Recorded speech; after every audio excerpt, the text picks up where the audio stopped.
ሰላም ቤተሰቦች እንዴት ናችሁ? በዛሬ ቪዲዮ ካውንትንና ካውንት ኤን ኤክሴላችን ላይ እንዴት እንደምንጠቀም ያሳያችኋለሁ። ተከታተሉኝ። ወደ ዳታችንን እንደዚህ ከገባን በኋላ ወይም ደግሞ ወደ ኤክሴላችን እንደዚህ ከገባን በኋላ ካውንትን ብንፈልግ ለምሳሌ ካውንት ለምንድን ነው የሚጠቅመን?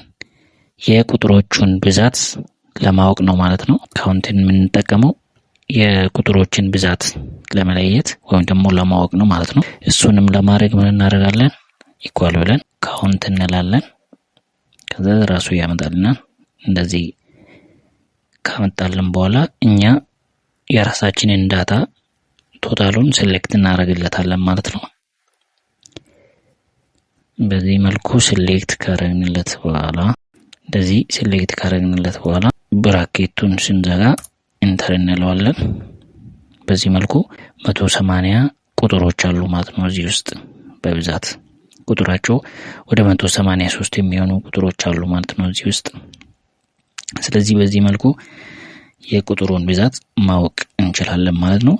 ሌላው ደግሞ ካውንት ኤን መጠቀም እንችላለን። ካውንት ኤን ስንጠቀም ደግሞ እሱን ደግሞ ምንድነው የቁጥሮችን ብቻ ሳይሆን ሌሎችንም ካራክተሮች ብዛታቸውን የፈለግነውን በሱ መቁጠር እንችላለን ማለት ነው። እሱንም ለማድረግ እንደዚህ መተን ካውንት ኤ እንላለን። እዚህ ጋር ይመጣልናል። እሱን ከመረጥን በኋላ እንደቀደሙ ፓርቱን እንትን እንላለን ማለት ነው።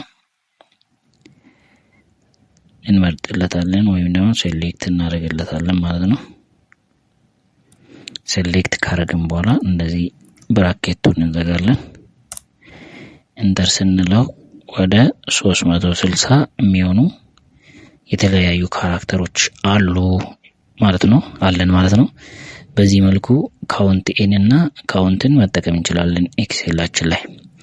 ለምሳሌ ይሄኛውን አሁን ካውንትን ቁጥር ብቻ እንደሚቆጥር ለማወቅ እቺኛውን እዚች ጋር በቁጥር የተቀመጠችውን ኤንኤ ብላት እዚህ ጋር 183 የነበረው 182 ሆኗል። ምንም ቁጥሩ ቀንሷል ማለት ነው።